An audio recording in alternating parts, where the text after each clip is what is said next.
This is a memory, a tale from a time long past. It began when a human king, driven by curiosity, discovered a gateway to another realm and unsealed it. The moment the portal awakened, humanity was plunged into terror as a legion of horrifying creatures emerged. They poured forth relentlessly from the newly opened passage, for beyond that door lay the demon realm itself, a dimension rumored to be home to unspeakable horrors. The onslaught from the doorway was endless, and so, a world that had known only peace was shattered and brought to its knees in ruin. Countless lives were extinguished, staining the land's crimson. In his darkest hour, the king turned to the heavens in a desperate prayer. "Oh, Divine One," he pleaded, "grant us the strength to smite these malevolent beasts." In answer, a brilliant light descended from the firmament, and where it touched the creatures, they vanished. They left behind nothing but whispers of black smoke.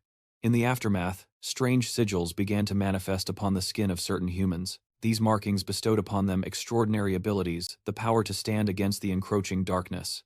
They were revered, hailed as mages, and through their might, it is said that peace was restored to the world once more. But one must wonder. That was the entity that answered the king's desperate plea, truly a god? As dusk settles, within a grand hall filled with the glow of chandeliers and the echo of music, the nobility gathers for an opulent banquet. A young woman with hair like spun gold confides in her maid, her voice laced with annoyance. "I was under the impression this was a gathering of mages. Had I known it was merely a den of these insufferable aristocrats, I never would have attended," she adds with quiet disdain. Her maid whispers urgently, "My lady, please, they will hear you." "But you assured me the Black Mage would attend," Siren replies, her voice sharp. It was clear now, she had been utterly deceived. Lady Siren sighs. "Fine, I shall perform one song, and then we are leaving immediately. Is that understood?"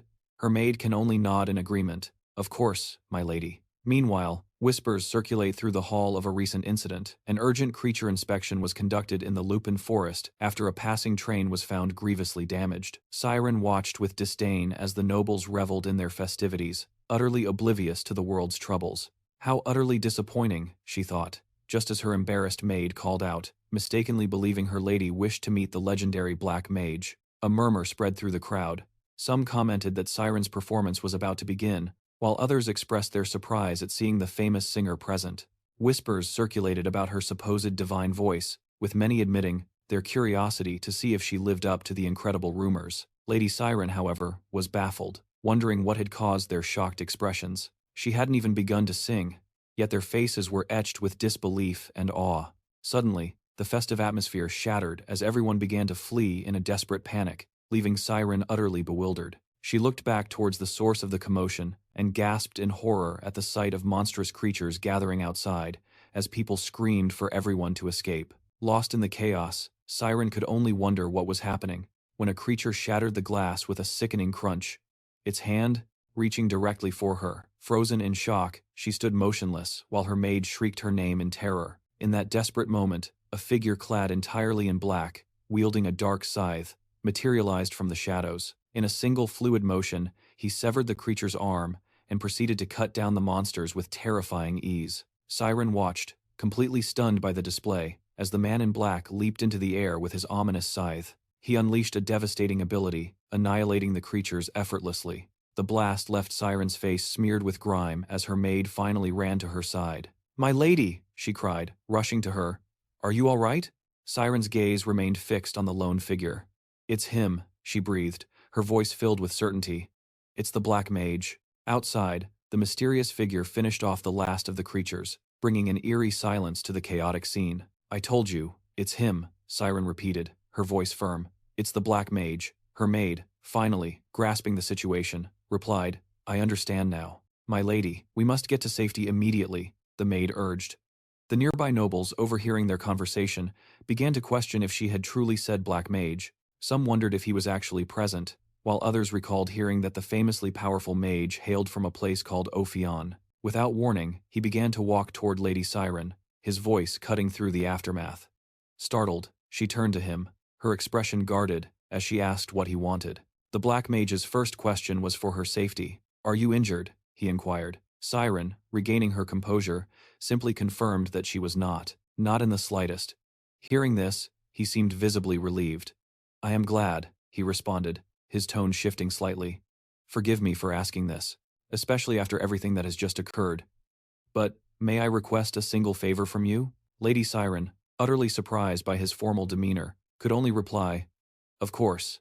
Anything you wish." The formidable mage then reached into his cloak, fumbling for a moment before producing a pen and a piece of paper, asking with unexpected humility if she would grant him her autograph. An autograph? Siren repeated, bewildered by the surreal request. Yes, he confirmed with a solemn nod. You want it. Right here? She asked, still trying to process the situation. Is that all? The black mage assured her it was. It is, he affirmed, if you would just write your name. And so, the hero who had saved countless lives that day revealed a profoundly human side. Sometime later, at the guild headquarters, his presence caused an immediate stir. Whispers echoed through the hall. Can that truly be the Lord Black Mage? Questions circulated in hushed tones, some wondering if he had just returned from his assignment, while others dared to consider approaching him. The Black Mage silently endured the attention, reaffirming a long-held belief. He truly detested crowded, noisy places. A flicker of annoyance crossed his mind. This, he thought, was precisely why he had wanted to avoid making such a conspicuous entrance. A sharp voice cut through the murmurs, calling his name. Blake, what in the world happened? The manager asked. Her eyes narrowed. And why did you come through the main entrance at this hour? She pressed. He addressed her formally, his voice laced with fatigue. Miss Wren. She leaned closer, her voice dropping to a whisper. You don't need to explain. This has the Master's influence written all over it, I'm sure. Are you here to report on the mission? She asked, her tone becoming all business. Yes, he replied. Wren observed. So you actually managed to complete it. As if someone in my position had any other choice. Blake retorted dryly, his gaze then shifting to an item she held. What is that you're holding? She seemed momentarily flustered by his question. This? She stammered, clutching it tighter. It's nothing of any consequence. Abruptly changing the subject, Wren announced. I must be on my way. The Master is likely waiting for you in his office, and invites Blaze to join her for a meal later, an offer he graciously accepts. As she turns to leave, a pamphlet slips from her grasp. Blaze retrieves it, calling out that Rena has dropped something, but a glance at the paper stops him in his tracks. Staring back at him is his own face, emblazoned above the audacious title, Send your requests to Ophion. A panicked Rena, realizing her mistake, whirls around and desperately asks if he saw the contents. He demands to know if the guildmaster is behind this.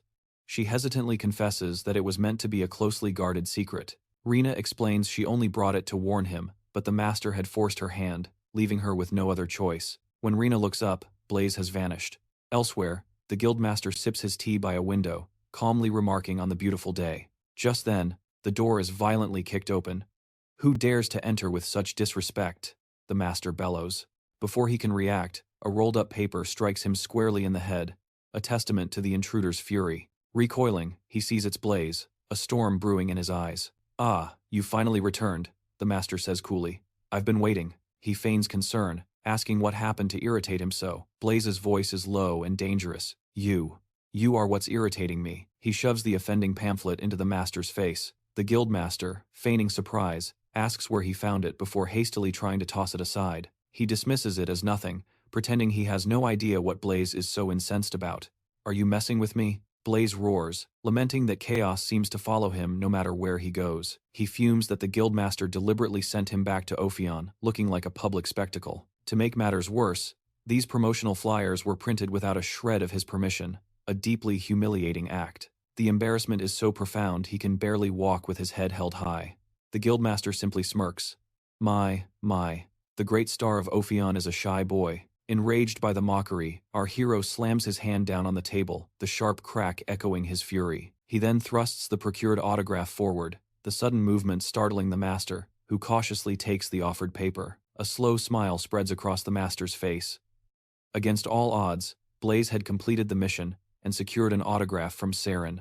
Blaze declared that this would be the final time he'd ever accept such a preposterous assignment. With a heavy sigh, the guildmaster feigned sympathy, retorting that he simply couldn't, not with all the valuable missions awaiting him. Missions like locating Miss Ellen's lost dog, or delivering Rowan's heartfelt love letter.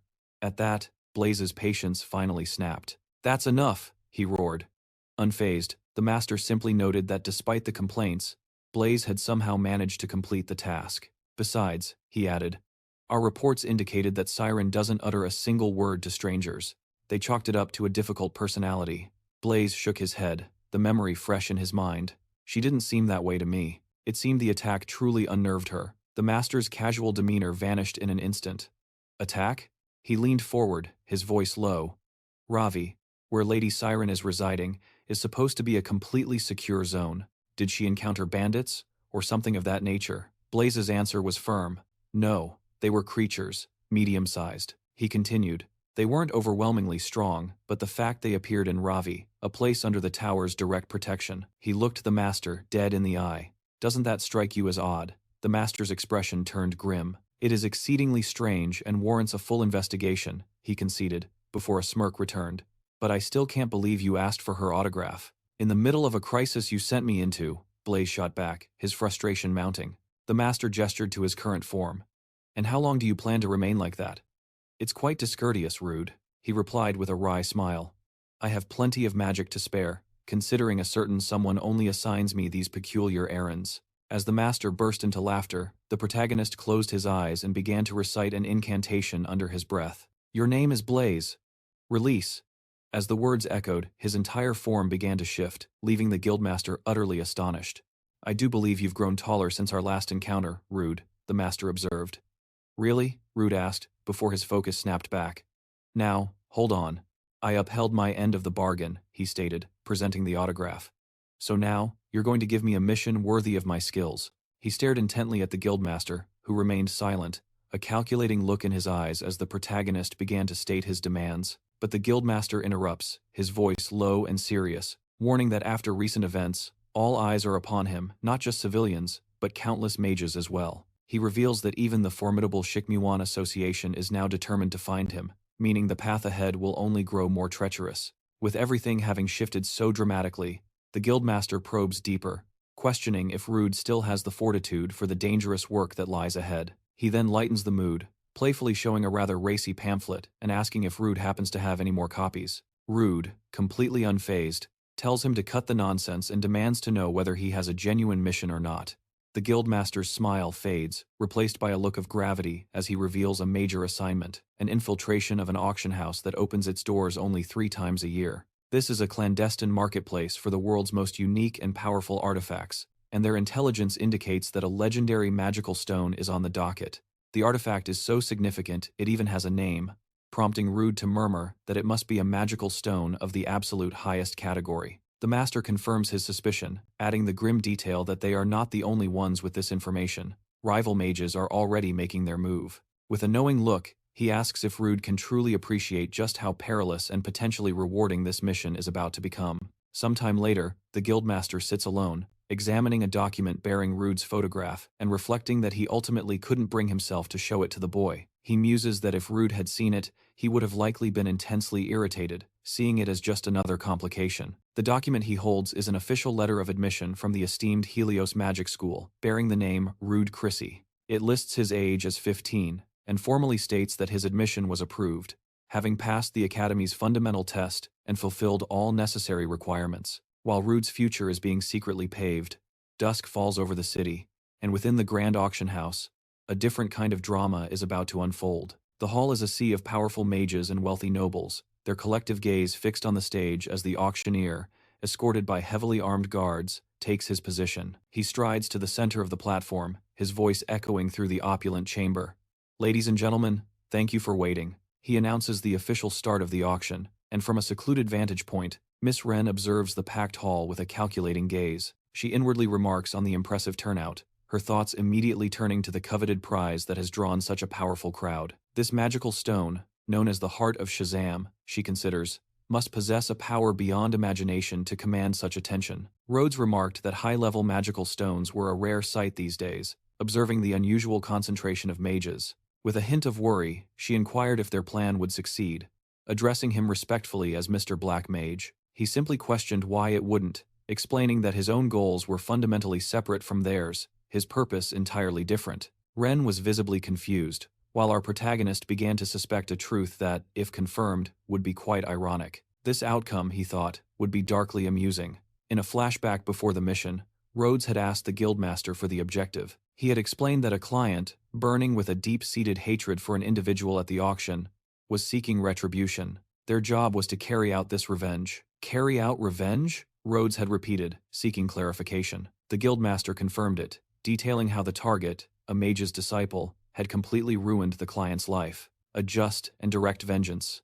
That was the request. Their own investigation painted a grim picture of the target. They found he was a textbook villain who preyed on the weak and exploited the vulnerable for personal gain. He had left more than a few victims in his wake, but the cunning scoundrel always managed to skillfully evade legal consequences. Looking at the provided photograph, our protagonist noted grimly that this particular mage would not be an easy mark, which is precisely why I'm assigning this mission to you, the master replied. Rhodes then bluntly asked if their orders were to eliminate him. The guildmaster immediately shot down the idea, stating they couldn't simply erase every villain they came across. Our protagonist then asked for the master's actual plan. He revealed that a high-level magical stone was going up for sale. This particular item was guaranteed to attract an enormous amount of attention from all parties present at the auction. Whether they were spectators or individuals with ulterior motives, the crowd would be dense, making it the perfect place to first locate their target. After that, the master continued, "You will need to restrain him." Rhodes paused, wondering aloud what restraint implied. Breaking his legs? Torture? Cruel and unusual punishment? The master, with a completely straight face, detailed the final step. "You must remove his trousers." A stunned silence fell over the room before our protagonist finally managed to ask, "What did you just say?" The guildmaster insists the only way is to remove the man's trousers, but Rian flatly refuses. "Absolutely not," he retorts, demanding an explanation and stressing that this wasn't a request for an assassination. It's just a matter of lowering his trousers. "Why on earth would I forcibly lower another man's pants?" Rian asks, his voice thick with disbelief. He questions what sort of twisted revenge this could possibly be. The master calmly responds, "It is precisely what the client desires." He urges Ryan to compose himself and listen carefully, explaining that according to the client's intelligence, there's a persistent rumor that their target was once a high-ranking member of the Cordell Syndicate. "Cordell?" Rian interrupts. "Isn't that the criminal organization that vanished years ago?" The master confirms with a solemn nod. He elaborates that while the official reports claimed total annihilation, the immense bounty offered made it inevitable that some would survive. It's hardly surprising that a few managed to slip through the cracks. Besides, the Raiden auction house harbors a profound grudge against Cordell. It is said there's a tradition among Cordell members of using Lehman's poison to brand their own legs. They sear the organization's crest into their skin, an indelible mark that can never be removed, no matter the method. If that very mark were exposed before the entire auction assembly, he muses, it would be a most satisfying form of revenge. Don't you agree? Rian remains thoughtful, pointing out a critical flaw. "You did say this was only a rumor." He presses the point, questioning what would happen if he orchestrates this public spectacle, and there is no mark to be found. The master simply asks, "Would that not be a form of vengeance in itself?" After all, the sheer public humiliation of being disrobed would be an unforgettable embarrassment. Rian, now thoroughly irritated, declares that he will not do it and turns to depart, but the master's voice stops him cold. This is a feat that only the great star of Ophion can accomplish. Cutting back to the present, Miss Rain asks with concern, "Are you truly all right?" Rian resolves, "I have to find a way, somehow." In the opulent VIP room overlooking the auction floor, a little girl, dangling her legs over the balcony's edge, laughs with excitement. "My heart is racing. There are so many people." The butler addresses her as "Your Majesty," reminding her that she is not present for mere amusement, prompting the young lady to question his seriousness. He clarifies that their sole purpose is observation, a statement with which Her Majesty concurs, affirming it to be true. She adds that they are there to witness the events, commenting that it seems some rather fascinating things are about to transpire. "Isn't that right, Tessie?" she inquires, to which the butler corrects, "Lady Tessiana, Your Majesty." While Her Majesty mentions dozing off in another VIP chamber, a man rings a bell to place his bid, calling out the name Lapis. He asks if his father needs anything, but the older man simply advises him to maintain his composure and pay close attention. He notes that a significant number of mages have congregated, promising that the event will be a grand spectacle. The young man acknowledges his father's words with a respectful, "I understand, father," his focus sharpening. In a different booth within the auction house, a formidable man named Shik is briefed on his mission to safeguard the magical stone. He is to protect it up to a designated point, and his superior asks if he understands this critical detail, emphasizing the need for clarity. "We are here to protect the item, not to destroy it," his superior stresses, questioning if Shik is even listening. However, Shik is preoccupied, idly plucking petals from a flower in a game of Loves Me, loves me not. He completely disregards his superior, who grows increasingly irritated and attempts to regain his attention with a sharp call. Be quiet, old man, Shik retorts dismissively. Enraged, the superior demands to know who he is calling an old man. He declares his intention to review the plan once more, but Shik has already reached the final leaf on the branch. Tossing it to the ground, he crushes it underfoot and ignites it with a faint, knowing smile, announcing his departure. The auctioneer's voice resonates through the hall, announcing that the precious right necklace has been sold to the young lady present. After offering his congratulations, he dramatically declares that the time has come for the main attraction to be unveiled. He remarks that while most are already aware, the item is an exceptionally precious and rarely obtainable artifact. Behold, he proclaims, the largest of the magical stones ever witnessed, imbued with the awesome power of the mighty Shazarno. The heart of Shazam pulsed, its ethereal radiance bathing the stunned crowd in a wave of pure magic. The auctioneer's voice thundered across the hall, urging them to admire its dazzling brilliance. Can you not feel it? He implored, the immense power sealed within. This, he declared, was the singular opportunity to claim ownership of the most powerful magical artifact in existence. It was their only chance. In the shadows, Miss Wren murmured to Rude, "Have you located our asset?" He grimaced, shaking his head. "I can't get a clear reading. The ambient magical energy in this place is a chaotic storm. Or perhaps," he mused, "something prevented his arrival." Wren's voice was sharp. "Stop with the what-ifs." Rude let out a quiet sigh. "In that case, it is best that I prepare for any eventuality." With that, he slipped behind a heavy curtain, his voice dropping into the low, resonant chant of his transformation spell. "In the name of Blow, awaken." Miss Wren, holding the curtain aside, watched with a flicker of amusement. She commented softly, "No matter how many times I see that, it never fails to be interesting." Mages capable of altering their form were exceedingly rare, and she found the transformation of a mere boy into such a striking man to be a fascinating paradox. The newly formed Blow offered a wry smile. "My apologies for being a child." Miss Wren laughed lightly. "I was only teasing." Her tone grew serious. "How are your mana reserves?" he replied. "They are sufficient, but more importantly, they're coming." A confused Wren started to ask, "Who?" when a deafening crash from above cut her short as the grand glass ceiling imploded. Wren and Blow could only watch as glass rained down, and the hall's guards frantically scrambled towards the magical stone. A dark figure dropped onto the stage, pressing a dagger to the auctioneer's throat as he roared at the guards, "Get out of our way, you fools!" Cackling madly, he and his accomplice declared in unison, "The Mona Stone is ours." "Who are these people?" Miss Wren whispered in disbelief, as the guards encircled the two intruders, demanding they lower their weapons. "Drop them to the floor and step back," a guard commanded. The leader, L, simply sneered, "No." Then, amplifying his voice with magic until it shook the very room, he thundered, "You are the ones who will step back." As the piercing sound forces the guards to clutch their ears, Rogue seizes the moment, lunging forward with his weapon to drive them back. Meanwhile, L violently shoves the auctioneer to the floor, demanding to know if their tedious charade is finally at an end. He scoffs that the sheer boredom was becoming unbearable, announcing that they would be taking the Mana Stone with them now. In a blur, the beast-like man appears, his hand clamping down on L's arm. L demands to know who he is, but the man only tightens his grip. A scream of pure agony is torn from L's throat as he collapses, clutching his now crushed arm in utter torment. His pain-filled eyes lock onto the gloves on the man's hands, and a chilling realization dawns on him as he questions if he's a mage from the association. A wave of shock ripples through the mages and nobles as their questioning gazes turn to the association, just as one mage begins to speak. He murmurs that there was indeed a legendary mage in the past who fit that very description, complete with beast ears and a tail. Another's eyes widen in recognition, adding that he remembers the tales. This man is none other than the association's most notorious lapdog, the hunting dog of Lanost. The title hangs in the air, stirring a visible irritation in the imposing, beastly man. He turns slowly, a dangerous curiosity in his eyes. "A dog, you call me?" he muses, his voice a low growl. "I am no one's dog, so," he asks, his gaze sweeping the room, "which one of you pathetic insects dared to call me that?" At that, Rogue's patience finally snaps. "You association worm."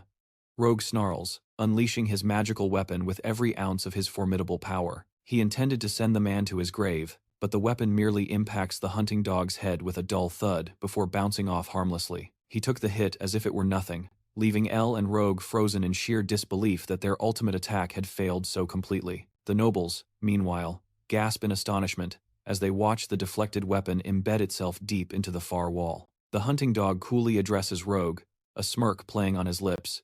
"Just so you know," he comments casually, "that actually hurt. A lot."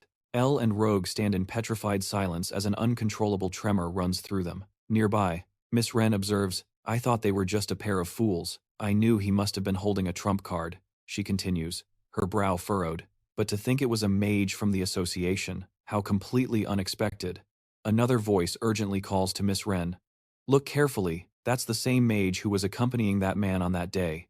Wren wonders aloud if it could truly be him, and her small companion confirms that her instincts are correct. He then addresses all the mages present, acknowledging that he understands their excitement for the rare prize. He speaks of the high-grade Mona stone, but warns them that if they act like imbeciles, they will share the fate of the two sprawled on the floor. Therefore, it would be wise to wait until the auction officially concludes, asking if they comprehend his meaning. He declares that from this point forward, anyone who so much as touches the Mona stone or displays suspicious intent will have to answer to him personally. Now, believing everyone is clear on the rules, he suggests they return their attention to the auction, but as they all turn back, they realize the Mona stone is gone. The auctioneer's trembling finger points to the top of a grand statue. He shouts that it's up there. The hunting dog, seeing Schick holding the stone, is stunned. He calls out Schick's name, questioning what in the world he thinks he's doing. Schick simply replies, "I can feel you. I know you're here." The small companion is shocked by this statement, just as Schick's voice booms, calling for the black mage and asking if this is the prize he seeks. He issues a direct challenge, saying that if the black mage truly desires the stone, he should come and take it from him. He adds that if the black mage fails to appear, he will have no choice but to use the stone's power himself. Confusion spreads through the crowd, with people asking who this black mage is, while others identify the man as Schick Muin from the association. The rest simply wonder what's happening with the Mona stone. Miss Wren quietly asks Blow if the black mage they are referring to is their target. She states that things have become far more complicated than she anticipated, knowing that if they are discovered now, the outcome will be unpleasant, and she questions if it would be wiser to retreat for the time being. Blow firmly replies, "No," insisting he cannot abandon their mission because of one reckless individual. He watches Schick intently and asks, "Is that the woodpecker?" Wren sighs in resignation, stating they will just have to find another way. A nearby magic knight voices his disappointment, saying he came with immense hopes of obtaining the rarest and highest-grade Mona stone to appear in years. But this Schick Muon is single-handedly sabotaging their chances. Another magic knight observes the overwhelming number of mages in the vicinity, and he questions if it wouldn't be wiser to simply overwhelm him with force, but his long-haired companion asks if he's lost his mind. He warns that the man is on an entirely different plane of existence. This is the infamous Schick Muon from the association, the very same one they had been discussing. A chill runs down his spine as he recalls his recent battle with the Black Mage, and he wonders aloud, what kind of absolute madman would dare to challenge Schick Muon? Their thoughts are shattered by a sudden, shocking event. Meanwhile, perched atop the statue, Schick announces that he finally understands. The Black Mage isn't afraid, he muses. He's simply enjoying a game of hide-and-seek. The old hunting dog barks at Schick, ordering him to stop his games. He demands that Schick get down from his perch, but Schick nonchalantly tells the old man to simply leave. This blatant disrespect ignites the old hunter's fury. He roars, asking if the boy truly wishes for a beating, but his threat is cut short, as a powerful force suddenly strikes the massive statue. The impact leaves both men stunned as the colossal sculpture begins to topple, heading directly for the old man and the terrified auctioneer. The hunting dog can only cry out in confusion as the monument smashes into the ground with a deafening crash. A massive cloud of debris explodes outwards. As the dust slowly settles, a figure emerges, sword in hand. The formidable Lady Tessiana. The hunting dog demands an explanation for her actions. She calmly replies that she has merely come to participate fairly in the auction. She even presents her bid, a single silver coin. The old man scoffs, wondering what she could possibly purchase with such a paltry sum. Tessiana states with deadly seriousness that Schick Muon was interrupting the proceedings. Actually, no, Schick Muon calmly retorts. He points out that she is the one causing the disruption, calling her an unhinged woman. Elsewhere, a surprised Miss Wren watches the chaos unfold. She wonders aloud where this blue-haired warrior appeared from, realizing that this distraction, however long it lasts, is a golden opportunity. "This is our chance, isn't it?" she asks her companion. He confirms her assessment with absolute certainty. A faint, knowing smile spreads across his face as he murmurs that he's finally located his target. Back in the center of the hall, amidst the lingering dust from the fallen statue, debris is violently thrown aside as the sharp, rapid clang of dueling swords echoes from all around. With her blade drawn, Tessia surges towards Shikmine, preparing to deliver a crushing blow. She soars through the air, her attack gaining terrifying momentum, but Shikmine remains utterly unfazed. He effortlessly halts her assault, catching the blade in his bare hand. Tessia's eyes widen in disbelief as Shikmine, with a grave expression, finally speaks. He questions why these fools, who fail to recognize their own weakness, have dared to gather and disturb his peace. With those words, he concentrates raw magic into his right hand and unleashes a powerful blast, sending Tessia flying backward to smash violently against a wall. The impact ignites an explosion, shrouding the area in another thick cloud of dust. Yet, through the chaos, Shikmine perceives something unexpected. From the rubble, the woman slowly rises, declaring her name to be Tessia. As she speaks, she begins to draw upon her mana, unleashing her true power, her awakening. A potent energy radiates from her form, yet Shikmine merely questions the display. He asks if she truly believes that this awakening will make any conceivable difference in their fight. Tessia tells him to brace himself before lunging forward once more at blinding speed, while from a distance, Her Majesty watches the explosions with glee. She excitedly urges her butler to look, exclaiming that Tessia has finally awakened and that it is absolutely magnificent to behold.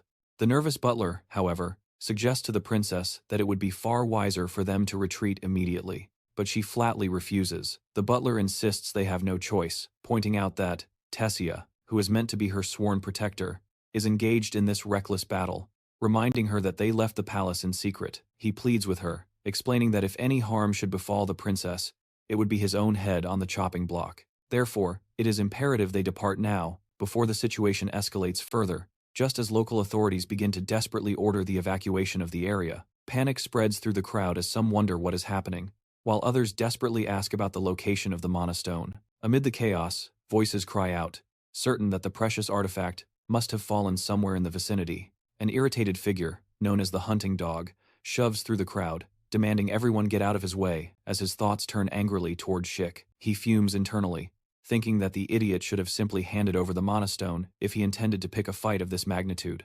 Disguised, Aiden scans the chaos, wondering where the precious stone could have possibly fallen. He melts into the throng, his eyes locked on his target, thinking to himself that the sheer number of people presents a unique opportunity. With everyone's attention fixated on the missing Mana Stone, the pandemonium provides the perfect cover for his next move. But a new problem arises. How can he reveal the hidden emblem on the man's leg without drawing unwanted attention? He grimaces at the thought of yanking down the man's trousers, certain there must be a more subtle approach.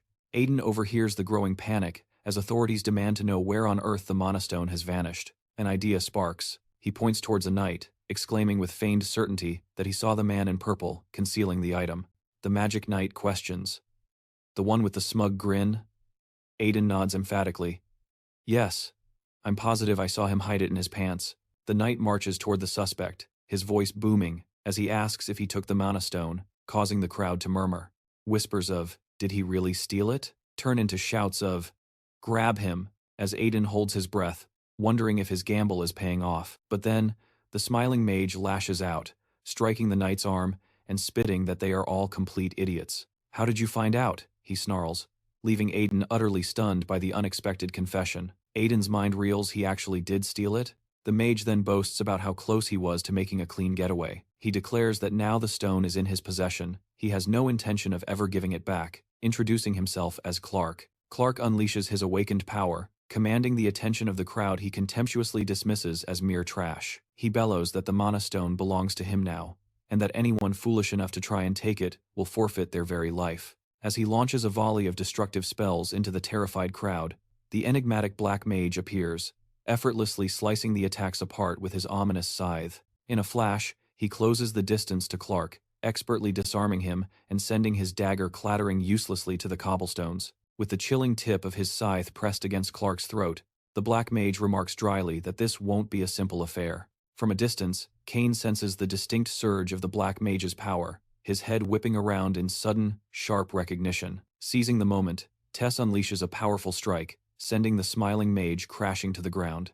A murmur spreads through the onlookers, who speculate that the ominous black aura could only belong to the legendary black mage. Blade sheathes his scythe as the smiling mage defiantly declares he will never relinquish the Mona stone. It's mine, he insists, prompting the black mage to question how a stolen artifact could ever belong to him. Yet, he concedes that he isn't there for the stone, and in that instant, the very earth begins to tremble beneath them. Blade senses an imminent threat, turning just in time to witness a colossal wave of red magic surging toward him. He narrowly dodges the assault, realizing with a start that the attack was not just magic, but a sword technique delivered at impossible speed. In a flash, Silas Moon appears beside him, gripping his arm and offering a chilling greeting to the black mage. The protagonist's face turns grim as he utters the name, Silas Moon, triggering a massive explosion from the sheer force of his emanating aura. People scream and scatter in terror, shocked by the sheer scale of destruction, while Tessiana Fallen winces in pain.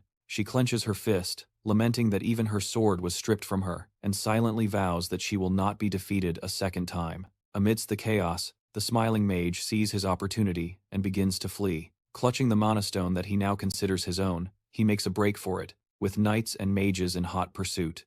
"Stop him," they shout. "He's escaping with the stone." The smiling mage scoffs, invoking a spell and telling the weaklings to get out of his way. He casts his magic, setting off another powerful explosion, certain that this will leave his pathetic pursuers in the dust. Suddenly, a hooded woman materializes from the smoke behind him, her fist already arcing towards his head in a punishing blow. "Did you really think there were only weaker mages than you here?" she taunts, as the smiling mage barely manages to block her fierce attack. But before he can recover, several more mages in enchanted cloaks appear, swiftly surrounding and trapping him. The crowd continues to buzz about the legendary battle between the Black Mage and Silas Moon, as a surprised Lapis watches from afar. He questions if it is truly the Black Mage facing off against Silas Moon, his eyes glued to the earth-shattering fight. He feels the very foundations trembling, certain the entire structure is about to give way. But as he whirls around to call for his father, a chilling confusion sets in. His father is gone. Urgently, he turns to Rune, demanding to know where he went. She calmly informs him that His Majesty has already departed, prompting Liu to consider his own escape. It is, without a doubt, the most sensible course of action for his own survival. And yet, the prospect of witnessing a clash between mages of this caliber is an irresistible spectacle. Elsewhere, a stunned Miss Ren thinks to herself, so it has come to this after all. It truly is Shikmuan, a development no one could have possibly foreseen, especially on what was classified as a mission of minimal risk. Consequently, she carries no orbs to replenish her dwindling mana, and she knows that with every passing moment, Blow's disadvantage will grow more severe. Her mind races, desperately trying to understand what he could possibly be planning. Blow, his weapon held steady, fixes his gaze on Shikmuan and declares that he needs to make one thing perfectly clear. "I have absolutely no intention of fighting you," he states firmly. Shikmuan's voice is laced with ice as he asks, "Do you swear it?" Blow confirms without hesitation, adding that he never came here seeking the Mona Stone. That was never his objective. He then questions Shikmuan. "Aren't you here simply to protect that stone? At least, that's what your colleague implied your duty was until the auction's conclusion." He proposes they simply go their separate ways, urging Shikmuan to dispel the absurd Mona circle that entraps them. But Shikmuan dismisses the plea, his voice cold. "I'm not in the mood, and I couldn't care less whether you came for the Mana Stone or not. I've been searching for you since that day," he reveals, a dangerous edge to his words. "You've been hiding away in Ophion, as if you were some priceless treasure. I have meticulously investigated every incident, every mission connected to you, and yet, I couldn't find a trace of you anywhere." Blow scoffs internally, thinking how obvious that should be. After all, it wasn't as if he was parading through the streets, announcing his presence for all to see. But now, Shikmuan snarls, "You're standing right in front of me."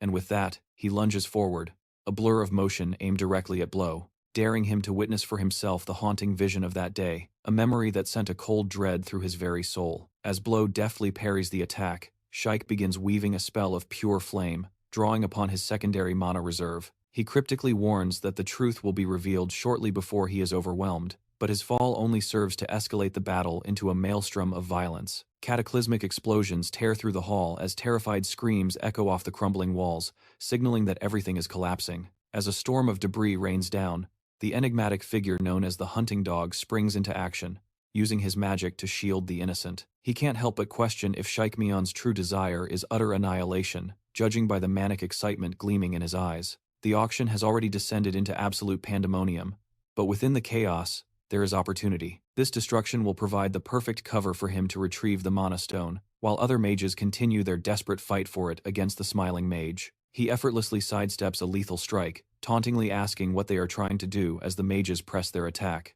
They roar at him to surrender the stone, demanding to know its hiding place, which prompts the smiling mage to leap high into the air. From above, he mocks them as fools, until the magic knight Blow spoke with earlier bellows that the coveted stone is hidden in his pants. The smiling mage is frozen in shock, questioning what he just heard, his mind reeling from the accusation. He shouts that it's an insane lie, but the other mages can only stare, their initial surprise hardening into a cold, silent fury as the smiling mage yells that this isn't true. He curses them all as damned fools, warning them to stay back, while in the center of the settling dust, Shapeshifting stands perfectly still. Clutching a tattered cloak, he falls into a profound silence. Elsewhere, in a VIP room, the black mage shields two nobles from the chaos. He whispers frantically, urging them to stay quiet and flee immediately, stressing how perilous it is to remain in that place. As the women scramble to safety, the protagonist is left to wonder who will emerge the victor in this deadly game. He finds the entire spectacle deplorable, questioning why he should ever waste his own mana on such a pointless,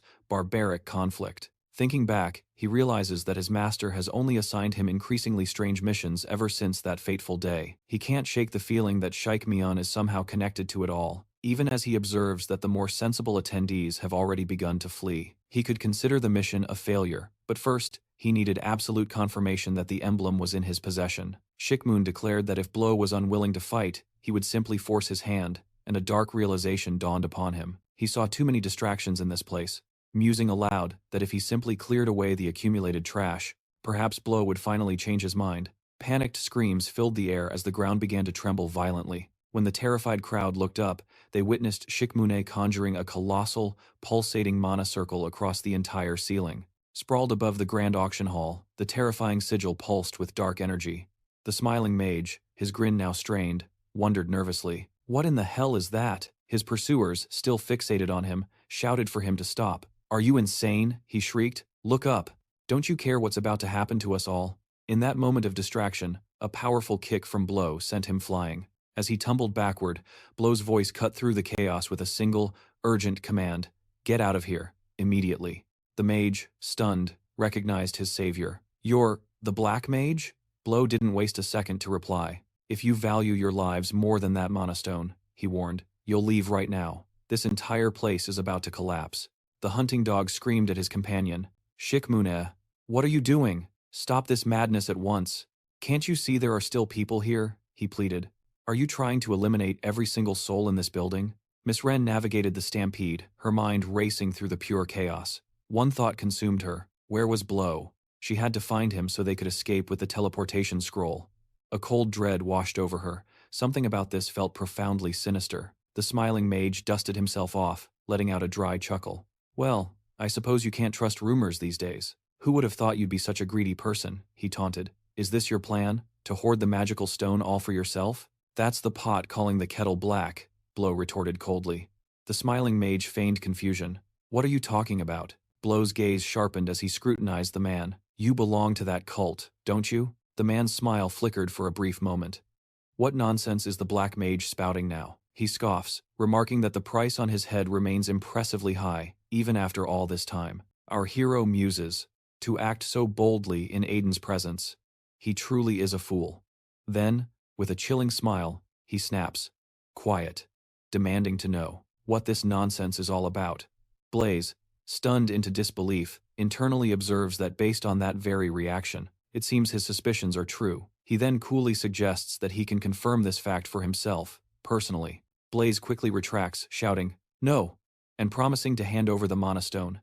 The protagonist silently wonders, is he really going to surrender it just like that? He tells the man to wait a moment, but in a blur of motion, Silas appears as if from thin air, grinding his boot into Blaze's head and slamming him to the floor. Silas comments that he knows the Mana Stone is utterly meaningless to a man like him, but there's no sport in fighting absolute vermin, he continues, a predatory grin spreading across his face. "Wouldn't you agree?" Our hero reluctantly concedes, suggesting, "How about we talk this over first?" But before the words can settle, Blaze explodes backward in a desperate leap. He narrowly evades Silas's attack, his mind racing mid-air as he realizes that any attempt at negotiation is completely futile. Before Blaze can land, Silas snatches his leg, whipping him through the air and smashing him into a nearby wall. A wicked smile plays on Silas's lips as he purrs, "Come now, let's play." For a moment, our protagonist can only watch, his eyes widening in the next instant as he realizes Silas's predatory gaze is now fixed squarely on him. Is this really happening again, he thinks, bracing himself and charging forward to meet the onslaught. Just as they are about to collide, they both sense a bizarre shift in the atmosphere. Their magic suddenly flickers and dies, causing them both to stumble back to the ground, powerless. Meanwhile, a stunned Blaze struggles to comprehend what just happened. His entire mana fusion has simply vanished into nothing. One of Silas's allies appears, shouting his name with a curse, but his words die in his throat as he too notices the unnerving phenomenon. Glowing arcane sigils begin to materialize across the entire auction hall. The attendees cry out in shock, questioning why forbidden magic circles are activating in their midst. From the shimmering depths of the circles, grotesque forms begin to claw their way into reality. Panic erupts as the crowd scatters, their screams echoing one terrifying word: demons. Runa urgently calls out to young Master Lapis, who demands to know the origin of the unholy creature. She points a trembling finger, replying that it emerged from the magic circles on the floor. As she speaks, the demon lashes out with a massive tentacle, zeroing in on two terrified guests, who begin to scream for help. Liam turns to Iris, demanding a sword. She questions his intent to fight, remarking with a stoic tone that she will not stand in his way. He admits that his skills alone might be insufficient, but it is far better than standing by helplessly. With newfound resolve, he steps before the terrified crowd, assuring them he will protect them. In a flash, a monstrous tentacle whips toward him, sending him flying until his guard, Rona, intervenes. Leaping into the air, she catches him effortlessly, musing aloud whether the creature is a grotesque jellyfish, or perhaps a colossal octopus. She wonders what to call the beast, as her magic materializes a runic bow, which she uses to fire an explosive arrow at the tentacle. As it detonates, the hound rushes in, demanding to know what in the world this creature is, and if those are summoning circles. Blaze echoes his confusion about the summoning circles, and the hound's eyes widen in grim realization it's the work of the black mages. He states that it certainly looks that way, prompting Blaze to ask if there are truly mages capable of summoning demons. The hound replies, "Not that I know of," as the black mage himself watches in disbelief, wondering how this is even possible. Summoning multiple monsters in a place like this seemed impossible, but his thoughts are cut short by the sudden arrival of Miss Wren. She calls his name, causing Blaze to ask in surprise if she hadn't already escaped to safety. "What are you talking about?" Miss Wren retorts, declaring that she could never abandon them like a coward. The hound observes her, wondering if she's one of Blaze's companions from Ophion, though he notes she doesn't carry the air of a mage. The association's agent moves toward Isaac, but his attention is drawn to whipping tentacles, and he yells for him to watch his back. With a flick of his wrist, Isaac obliterates them with a wave of magic, prompting the hound to ask urgently about the mana stones. "They're gone," Isaac states plainly. The hound is stunned, demanding to know what he means and where he put them. Isaac remains silent, gazing at his empty hand before confessing they simply vanished. Miss Wren then calls to Blaze, urging them to use the teleportation scroll. She insists they must escape this madness at once, and he immediately agrees. Just as he was about to speak, Kale's sharp voice cut through the tension. He demanded to know if the black mage was already leaving, and who had given him permission. Elara, bewildered, questioned what Kale thought he was doing. Didn't he see the dire state they were in? In a panic, she shouted at Fenris to get his companion under control. Orion, weapon in hand, sensed that the mana hadn't truly vanished, and wondered if its disappearance had been nothing more than a temporary illusion. He turned to Kael, asking if he had felt it moments before. Kael shot back, questioning if he meant the strange dissipation of mana. Orion confirmed it was, asserting that he wasn't responsible for the phenomenon that had just occurred. Something about this entire situation felt deeply wrong. This was not the time for them to be fighting amongst themselves. Kael retorted that he didn't care whether it was strange or not, his battle aura beginning to flare violently around him. He lunged forward to deliver a devastating blow, but a sudden explosion rocked the area, leaving Elara stunned. In a flash, Fenris appeared in front of Orion, absorbing the full force of the attack. "Stop this, now," he commanded Kael. He added with a wry grin that stubbornness wasn't an attractive quality, leaving Elara to wonder what on earth he was talking about. Fenris continued, his tone turning serious. "Besides, with all this commotion, the mages from the tower will be here any second. And you," he said, looking at Kael, "know better than anyone that nothing good comes from an encounter with them." Orion was in disbelief, thinking how Fenris had just shielded him with his own body. Fenris urged them, "We need to leave, quickly." Kale's face was a mask of cold fury. In a dangerously low voice, he ordered Fenris to get out of his way. "I will not forgive anyone who stands in my path," he declared. "Not even you, old man." The Black Mage wondered if Kale had completely lost his mind. Elara called out to Orion, her voice filled with urgency. "He's right. It's just as Fenris said. It will be a disaster if the Tower Mages arrive. We have to go now," she pleaded. But just then, a new threat emerged. A grotesque tentacle whipped through the air towards her. "Elara, behind you!" Orion bellowed. She turned, her mind reeling with confusion. In that split second, she saw Jasper charging towards her, his sword a silver blur as he swung, striking the monstrous appendage with all his might. Jasper calls out, asking if Ren is all right. The woman spins around, her eyes widening as she takes in the chaotic scene before her. A wry thought crosses her mind. She should be the one asking if he is okay. Meanwhile, Ron turns to his young master, requesting his assistance. Jasper retorts, questioning if Ron even needs to ask for help, but his words are cut short by a sudden, powerful strike that slices through the demon, sending Jasper tumbling to the ground. Perched atop the vanquished demon, the dark-robed mage calls out to Ren, asking if she's unharmed, and she confirms that she is fine. The mage internally notes that the creature was mindless, lacking a core or any real intelligence, as Ron rushes to Jasper's side, anxiously asking if he is hurt. The young master, Jasper, recognizes the formidable figure as the legendary Black Mage, and his gaze then shifts, drawn to another powerful presence nearby. He identifies the other as Sigmund, realizing they are both mages of immense power, while the Black Mage studies the smiling newcomer with a sense of unease. Miss Wren calls out to him with a casual greeting, then insists he should forget about this cursed mission entirely. She declares she had a premonition of disaster after a restless night, adding that it was a good thing she came prepared. The Black Mage urges her to leave first, but Ren simply looks at him with a questioning and mischievous gaze. "Are you seriously planning to drop your trousers in a situation like this?" she teases, causing a stunned Jasper to stammer. "Take off." "What?" Ron matter-of-factly states. "The pants."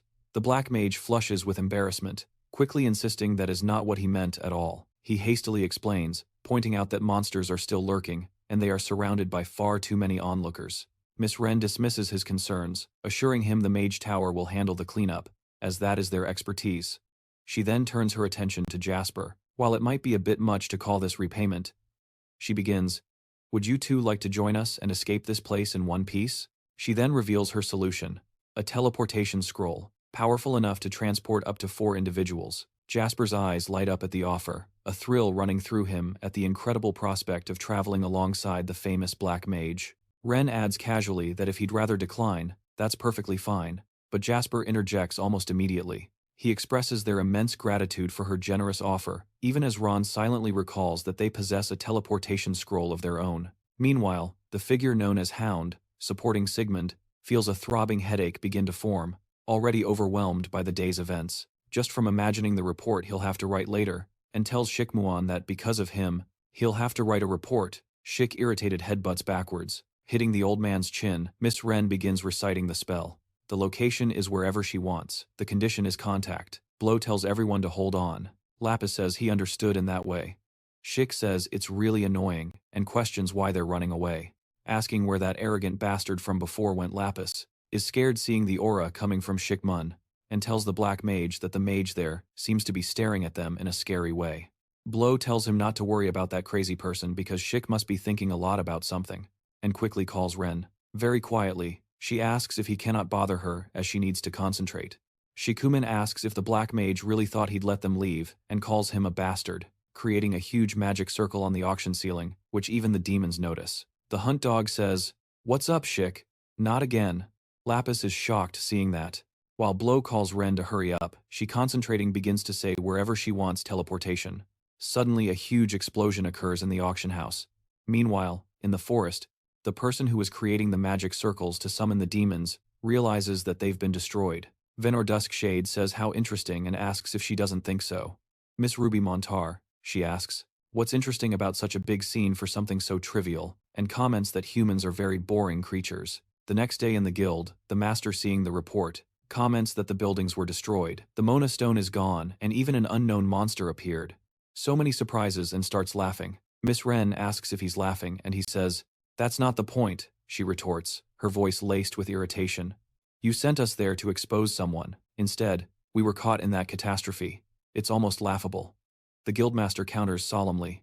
Even so, the important thing is that you all returned safely. Of course we did, she snaps back, still fuming. He insists. I'm being completely serious. I was just as unaware as you. Raphael Edavain's expression hardens. If I had any inkling that Sheikh Muren would be present, I would have never authorized that mission. Ren's frustration shifts to confusion. Why is that man so fixated on blow? This feels like it's about more than just a fight. The master sighs wearily. To be blunt, both the father and son are dangerously unpredictable. How could anyone possibly know what goes on inside their minds? Miss Ren wonders aloud. Father and son, Raphael Edavain assures her. With enough time, he will eventually lose interest. For now, our focus must be on avoiding any further trouble. Even if it seems a little unfair, Ren says with dawning realization. So, that's the reason you've been assigning Blow such strange missions lately. He nods in confirmation. That was part of it. I also wanted to give Blow a chance to rest. Besides that, looking at the entire situation, it doesn't add up, no matter how I look at it. I was skeptical from the moment they claimed that a high-grade mana stone would appear at a public auction, but a mass summoning of monsters, and the sudden, complete disappearance of mana? This feels like only the beginning. A shadow of concern crosses Miss Ren's face. It seems both the association and the tower are about to be incredibly busy. The guildmaster agrees grimly. Probably. On that note, he asks, gesturing to a hastily written file, where did Rude rush off to after submitting this shoddy report? Meanwhile, Rude contemplates. Just as I suspected, there's no information about monster summoning anywhere in these records. He concludes with grim certainty. It seems finding anything through conventional archives is going to be impossible. A young man with striking green hair approaches his table. Here's the drink you ordered, he says, his voice familiar. He offers a small smile. It's been a while, Rude Hyung. I was wondering where you've been. Seeing him buried in texts, Ben asks why there are so many books, to which our protagonist simply replies that something had sparked his curiosity. Ben admits the material looks incredibly complicated, questioning how he's even reading it and remarking that he never realized he was so intelligent. Rude retorts, did you only just figure that out? Ben sheepishly explains that his sister always taught him that people should remain humble. Changing the subject, the protagonist observes the crowd, noting that with so many clients today, Ben must be swamped with work. Not so much, he replies. Everyone's too busy talking. He then asks if Rude has also heard the news about the Black Mage's incredible performance. Rude looks puzzled, asking what performance he means. Ben eagerly explains that a tremendously valuable monostone was being kept in Ravi. However, a group of nefarious mages attempted to steal it, only for the Black Mage to appear out of the shadows as if from nowhere. He pursued the wicked mages and ultimately saved the day. Rude silently wonders if that's truly what happened. He's certain the entire area was leveled by the explosion. But the young boy, oblivious, just exclaims how amazing it all sounds. He adds that he hopes his sister can one day become a mage as powerful as the Black Mage, prompting the protagonist to ask if he has a sister. Ben confirms that he does, his face beaming with pride as he announces that his sister was recently accepted into the prestigious Helios Academy. Rude clarifies, Helios, you mean the school? Ben is quick to correct him, insisting that it's far more than just a school. Helios is a truly special place, he explains, where only the most incredible people are invited.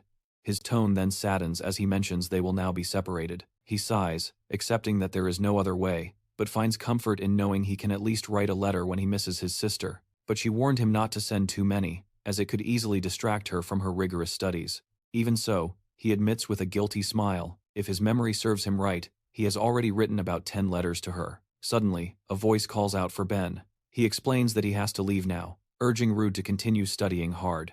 I will, Rude replies as the boy rushes off. For a moment, our protagonist is lost in thought. He then begins to tune into the conversations buzzing around him, picking up on the various comments from the crowd. Fragments of chatter float by, mentioning things like, it seems Shikmu emerged victorious from the fight, and the Black Mage rescued the people there. Rumors claimed the explosion was a secret tower operation, and that a figure named Cloak had taken the Mana Stone. Rude suspected these were carefully crafted tales, with this mysterious man conveniently shouldering all the blame. The complete absence of any mention of the monster only solidified his theory that the tower was involved. For a monster to breach the tower's barrier was nearly impossible, unless the barrier itself had been compromised. But no, things would be far from calm if that were the case. He glanced at the magic circle he had recorded. He doubted its usefulness, but felt a pressing need to see the master before doing anything else. In a different part of the city, a sharp noise echoed, and a hooded person paused as they were addressed as Lispin. He replied that, while something was happening up ahead, it was not a matter that required their attention. Lispin turned to his companion, asking, "My Lady Daner, are you certain you will be all right?" She simply stated he already knew the answer. "How many times will you ask?" She chided, urging Lispin not to concern himself with pointless anxieties. Her tone softened as she implored him to listen, wondering aloud if she could be of any assistance to that child. Even in the smallest way, she wanted to do everything in her power. As this vow was made, Rude continued his journey through the city. He knew he wouldn't find answers by merely staring at the paper, when suddenly, it was ripped from his hand, flying forward on its own. "What in the world?" he muttered, and as he stepped forward to retrieve it, it fluttered away again.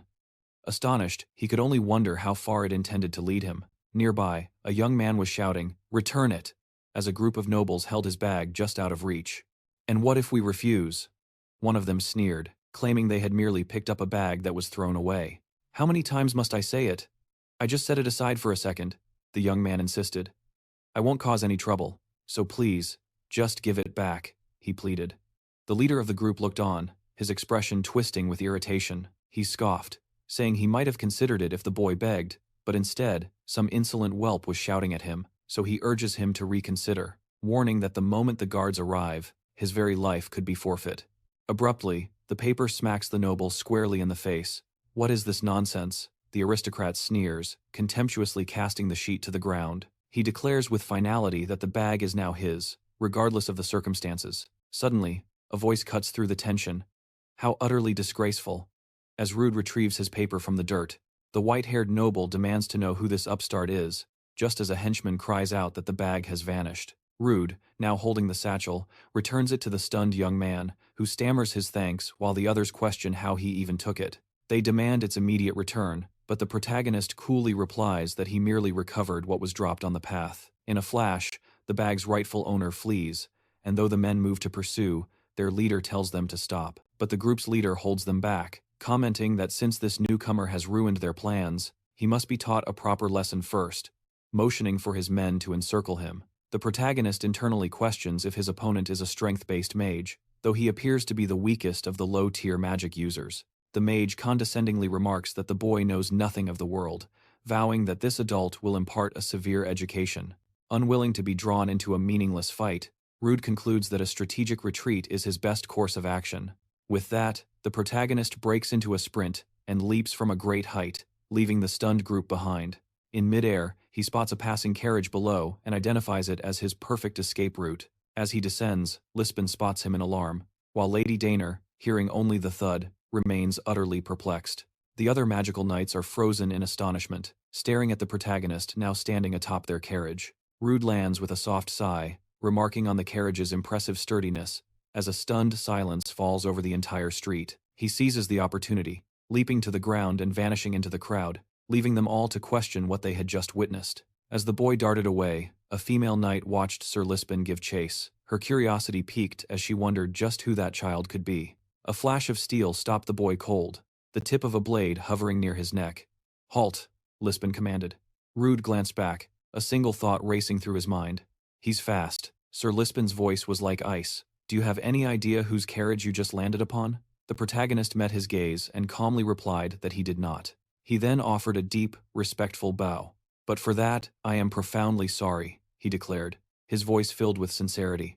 "I was entirely unaware a noble was inside. Had I known," he continued, his head still lowered, "not even under duress would I have committed such a discourtesy. My apology is absolute." Promising to exercise far greater caution in the future, he looked up and asked, "Could you possibly find it in your heart to forgive my transgression, just this once?" After a tense moment of consideration, Sir Lispin conceded with a terse, "Fine."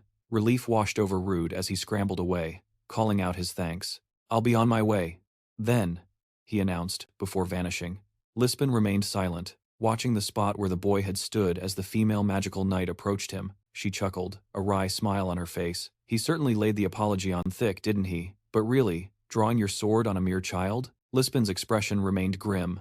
"A child?" he retorted coolly. "Did you not see that landing? It was flawless. To leap from such a height, and absorbed the impact with such perfection that is impossible for any ordinary boy. The woman arched an eyebrow. Need I remind you that you were already felling mid-level demons when you were his age? Frankly, I am utterly astonished, she mused, a thoughtful look in her eyes. It seems that young boy may have a rather brilliant future ahead of him. She then nudged him playfully, asking, "What do you say, Lispin? Feel like taking on another prodigy?"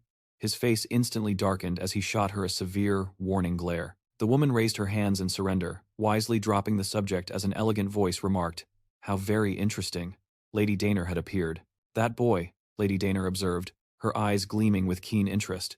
"He appears to be both powerful and exceptionally clever." Her knight seized the opening, asking, "My lady, should we consider recruiting him?" Lispin ran a hand through his hair in clear exasperation. "That is quite enough," he growled, a sentiment which only seemed to amuse Lady Daner, who let out a light, melodious laugh. Turning his attention to the noblewoman, Sir Lispin asked with genuine concern, "My lady, were you harmed by the impact at all?" She simply smiled and replied, "No, please. Do not trouble yourself," she assured him with a graceful wave of her hand.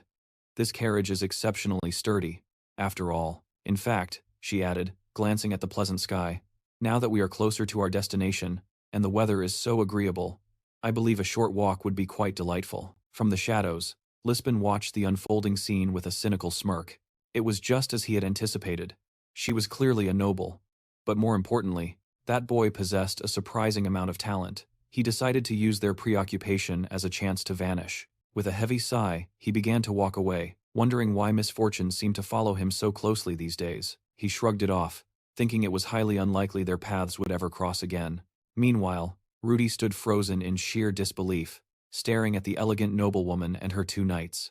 The entire situation was baffling. Rudy turned to the guildmaster, his voice a low whisper, asking why he was present and suggesting it would be better for them to depart. "Don't even think about it," Raphael Edavain retorted, his tone sharp. "Our client specifically requested that you remain here." Lady Daner's eyes settled on Rudy. "So this is the boy?" she inquired. The guildmaster affirmed, "Yes. He may seem short and weak, but he is the most talented individual we have." Rudy's confusion only intensified. What is this man trying to achieve? He wondered. "He appears quite young," Lady Daner remarked thoughtfully. She then inquired if he was a part of Ophion, concluding that he must therefore be an officially registered mage. "Indeed," Raphael Edavain replied with a hint of pride. "And although he only joined us as a novice from the 7th class, he is already the most exceptional among his peers." Rudy internally reeled, thinking, what is this crazy man saying, and what in the world is the 7th class? Ophion seems to be full of hidden talents, Daner mused. There's also a rumor on the streets about a powerful black mage. I've heard he is a prodigy, she added. The guildmaster tactfully shifted the topic, commenting, "The incident this time was certainly quite loud." Lady Daner cut to the chase. "Given that I have come here in person, what is the next step? At the very least, I wish to meet the man from these rumors." A look of genuine regret formed on Raphael Edavain's face. He explained that the black mage was unfortunately away on an assignment. "I see," Daner acknowledged, accepting the explanation. "Then there's nothing to be done," she concluded, thinking she had acted a moment too late, before turning to Rudy and stating, "We will see each other again." The guildmaster wore a look of utter confusion, while Rude stood by, shrouded in a stoic silence. Lady Daner offered a wry smile, remarking that while he might not have seen her earlier, the very carriage he had so dramatically fallen into was, in fact, hers. Raphael blinked, questioning aloud if he truly had fallen into a carriage, quickly adding that there was a perfectly logical explanation for the incident. Lady Daner mused that it must be fate, turning to the guildmaster and proclaiming that if this was indeed the young man in question, then he must possess an exceptional degree of reliability. Raphael could only manage a weary sigh, thanking her for the kind words. He addressed her formally as Duchess Ardon, a title that sent a jolt of surprise through Rude, who had suspected nobility but never this high a rank. A duchess, he thought in disbelief. The woman in question, however, cut straight to the point, suggesting they proceed with the matter at hand. She explained that, as he might have already surmised, the true reason for her personal visit was a matter concerning her second son. The boy was currently a student at Helios. After a moment, Raphael sought clarification, venturing, "So what you're saying, Duchess, is that the second prince..." She cut him off with a crisp, "Yes." To put it simply, her second son was struggling to adapt to life at the academy. At her summons, a knight named Fran stepped forward, responding with a deferential, "I understand, Your Grace." Fran retrieved a data book and presented it to the Duchess. This contains all the relevant data from Helios, Duchess Ardan explained. It includes the complete student roster, she continued, along with a detailed report on the current troubling situation. The name Helios echoed in our protagonist's mind. It felt as though he had heard it mentioned countless times just that day. Lady Daner elaborated that it had only been a single month since his enrollment, yet she was still uncertain of what precisely had transpired in that short time. But now, her voice lowered. My son is being called a monster. The guildmaster gasped in disbelief. He demanded to know who would dare label the second Prince of Ardine with such a term. The Duchess replied grimly that her son was not the only one suffering. As you are both aware, she stated, once a student enters Helios, outsiders are forbidden from interfering in its internal affairs. Therefore, I cannot simply withdraw him from the academy. Her voice softened as she described him as a delicate, vulnerable child, prone to loneliness. Since he was small, she confessed, he has always been overshadowed by his siblings. He was starved of the love and attention he so desperately needed, and even she felt powerless to give him what he deserved. Because of this emotional void, he grew incredibly fragile, unable to articulate the pain that festered inside him. Her deepest fear is seeing him suffer even more, and more importantly, she cannot stand to see him mistreated in that place. It's a reality she simply will not accept. Meanwhile, Lisbon's gaze is fixed on Rude, as Lady Daner explains that her request is simple. She needs his help to ensure her son can have a peaceful school life, and escape from the torment he endures there. And so, she pleads, asking him to please protect her son. A short time later, Rude, simmering with irritation, confronts his master, demanding a full explanation for the situation. His master feigns confusion, prompting the protagonist to explode. What is the meaning of this nonsense? He accuses him of playing dumb, insisting that he obviously knows what he is referring to. I'm talking about this ridiculous predicament you've thrown me into, Raphael Edevan calmly replies. It is precisely as you heard. The Duchess has made a formal request, and he is the one tasked with fulfilling it. Rude, utterly indignant, retorts, absolutely not. Are you toying with me? Forget the request entirely. He dismisses it as unimportant, unable to believe his master would do such a thing. Why would you parade me in front of everyone? He demands. And what is all this nonsense about a 7th class? Raphael Edevane counters that he could hardly just seat him on a couch and announce, actually, this boy is the Black Mage. Simply revealing he was an official mage was already a great shock. Given his appearance, Rude questions his master's seriousness, believing it would have been better not to introduce him at all. His master merely laughs, assuring him there's nothing to worry about, even at the world's finest magic academy. The students there are mere novices who haven't even awakened their powers yet. They're recruits. The protagonist shot back, I never agreed to any of this, and he questions if Raphael ever received Miss Wren's report on the mission that had gone so terribly wrong. He insists they need to investigate what happened, but the guildmaster tells Rude that he needn't concern himself with that matter. He assures him that he will handle it personally, and that Rude must focus solely on his new assignment. With that, Raphael hands him an official-looking letter. As Rude's eyes scan the document, his expression shifts. A look of disbelief crosses his face as he asks if this is some kind of joke. The master simply says he will explain, but the protagonist shoves the admission letter back at him, coldly stating that this is the end of their professional relationship. Raphael is taken aback as Rude grabs his backpack, thanks the master for everything with a hint of sarcasm, and remarks that it has been fun. But from this moment forward, he declares his affiliation with Ophion is officially terminated. Raphael protests, reminding him that he can't just leave after so much had been invested in him, after he had been raised and even fed by the guild. A flare of anger lights up Rude's eyes, as he retorts that this is precisely the issue he wanted to address. He demands to know how Raphael could make such a life-altering decision without his consent. The master calmly replies that he knew Rude would never have agreed. Of course, I wouldn't, Rude fires back, questioning why in the world he would ever consent to enrolling in a school. Raphael reiterates that it is a mission, but the protagonist holds his ground, firmly stating that he refuses to go. The guildmaster then asks if he truly fails to understand, claiming his heart and intentions are as deep as the ocean. He claims that his greatest wish is to send him to this school, even if it must be done this way. All Rude can think is that the old man understands nothing. Suddenly, the door flies open, and Miss Wren appears, her gaze serious as she questions what the two of them are fighting about this time. The guildmaster, slightly flustered, asks if she could perhaps knock before entering his office. He was, after all, in the middle of a very important conversation. Rude scoffs, retorting, important. My foot. An irritated Ren declares that she most certainly did knock. It wasn't her fault they were too loud to hear it. She then orders them both to take a seat and stop causing a commotion for the entire neighborhood to hear. A short while later, Rude confronts Miss Ren, wanting to know if she was aware of this entire arrangement. She simply tells him he doesn't need to take it so seriously. She encourages him to view it as a bit of fun, pointing out that the students will seem like mere children to him anyway. Moreover, the Duchess's mission isn't expected to be difficult, making it a perfect opportunity for him to rest for once. He could enjoy the semblance of a normal school life, maybe even make a few friends his own age. She then asks, "Is there really anything so wrong with that?"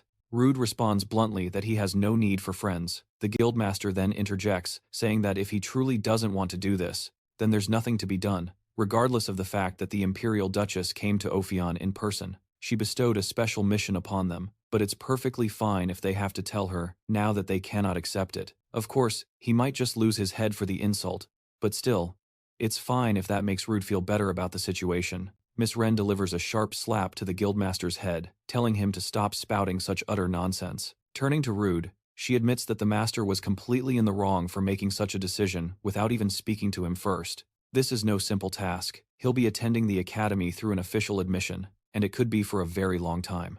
So, she says, with finality, the only thing that matters now is for you to decide for yourself. What do you want to do, Rude? The young protagonist remains quiet for a long moment before asking if he can just focus on helping the Duchess's son, leaving both Ren and Raphael surprised. The master quickly recovers, exclaiming that, of course, that's not difficult at all. Ren praises him, saying that's what one would expect from Ophion's star agent. He declares Rude's decision amazing, and eagerly asks if the school uniform is prepared, suggesting he should probably start packing his bags first. The master replies that everything has already been taken care of, which leads the protagonist to wonder if it's too late to simply resign. Raphael then adds a critical detail, explaining that although he informed the Duchess that Rude is a 7th-class mage, the school itself has no knowledge that Rude is already an awakened, official mage. The protagonist immediately understands this means he cannot reveal his true power there. Raphael confirms that this is indeed the case, but tells him not to worry, as nothing truly dangerous is expected to occur. Rude thinks to himself that this is an overwhelming amount of information to process about the guild's sudden plans. The master offers a final warning. Tread carefully, for the teacher's eyes are ever watchful, and they are all official mages. This assignment, it seems, serves a dual purpose. A much-needed respite for the Black Mage and, simultaneously, Rude's inaugural official mission. Our protagonist inwardly marvels at the man's silver tongue. Meanwhile, Miss Ren, ever practical, inquires if the food at their destination is any good. She insists they must prepare his attire with meticulous care, sorting each garment by its specific type. Rude finds himself in a moral quandary, wondering how he can possibly intervene, because simply resorting to violence against the tormentors isn't an option. As his gaze falls upon the portrait of a young man, a shiver runs down Rude's spine.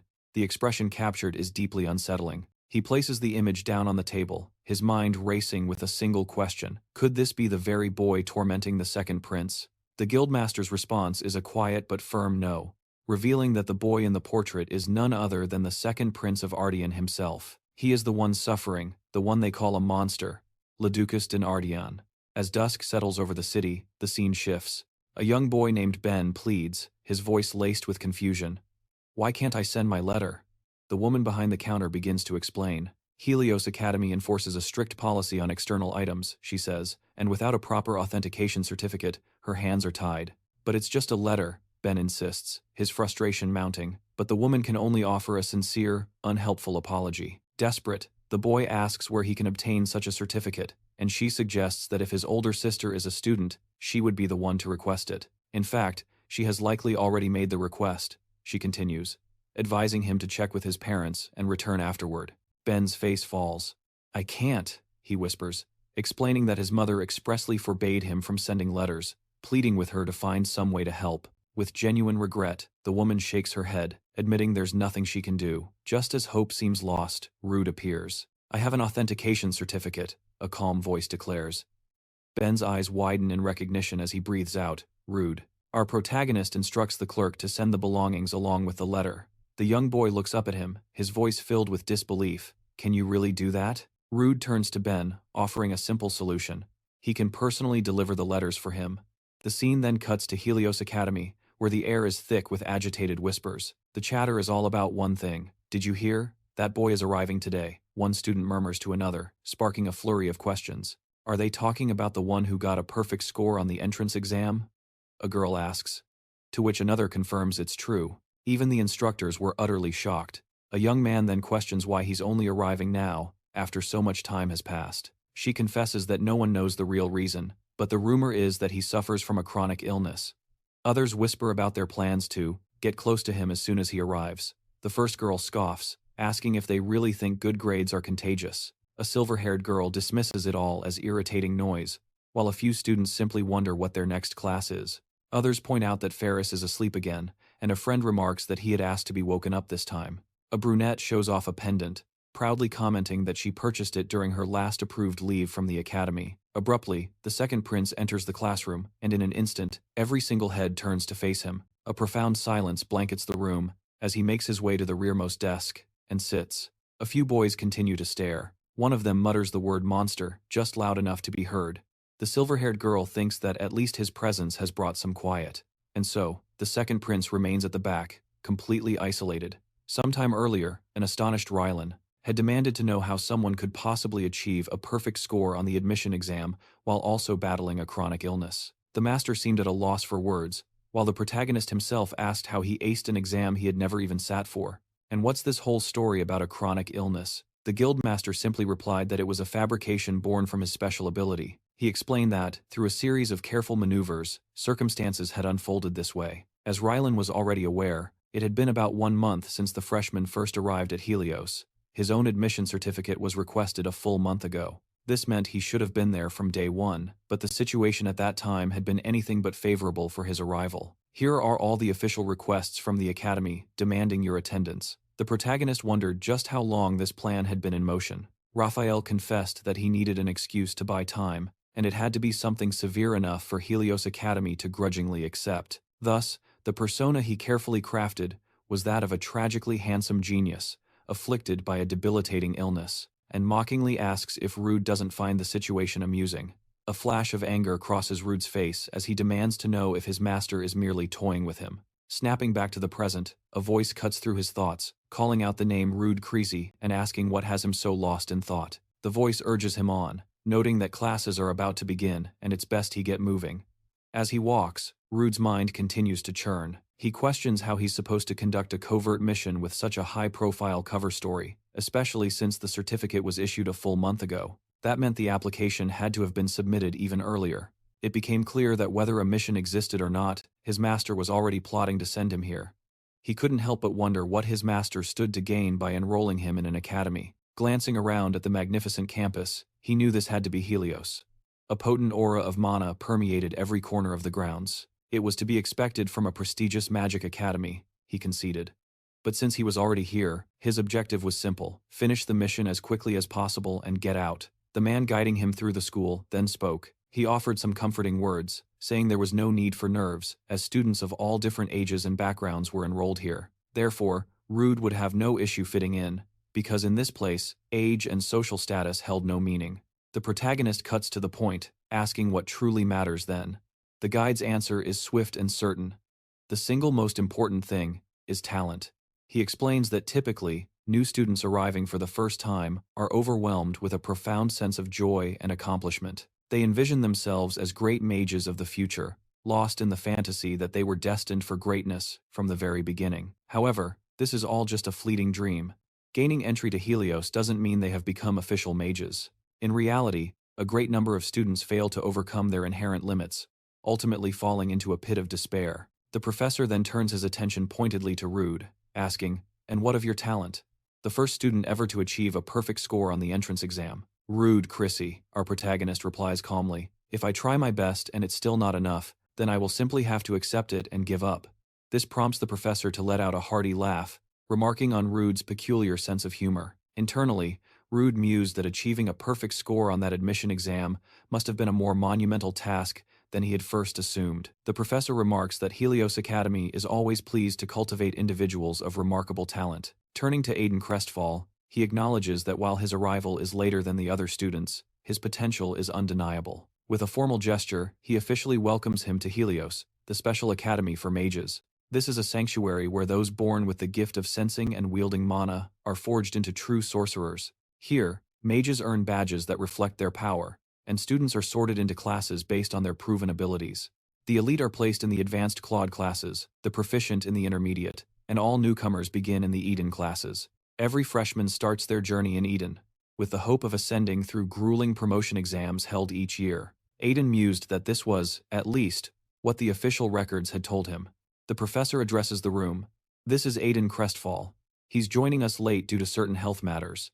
His gaze sweeps across the students as he warns, do not pester him over his tardiness. Make him feel welcome. As the professor invites Mr. Crestfall to introduce himself, our protagonist simply stands in profound silence, observing. Aiden finally walks to the front, his expression a mask of seriousness, and utters, "It is a pleasure to meet you all." A murmur spreads through the class. Was that it? The brevity was unsettling. Meanwhile, Aiden's eyes had already found their target. He had located him. The second son of the Darden Ducal household. The outcast they called a monster. Lucien Darden. Aiden couldn't help but wonder why a figure of such renown was sitting utterly alone, shrouded in isolation. The professor interrupts his thoughts. Mr. Crestfall, you may take that empty seat. He doesn't appear weak, Aiden thought, but the rumors claimed he was injured. A true monster. Still, the reason for that title remained a mystery. First, he needed to understand the terrain. He resolved to bide his time, to watch, and to learn. Suddenly, a friendly voice cut through his thoughts. A young man with vibrant blue hair greeted him. A pleasure to finally meet you. The brilliant student looked at Aiden with a knowing smile. Aiden just stared back and asked, "What?" The boy leaned closer.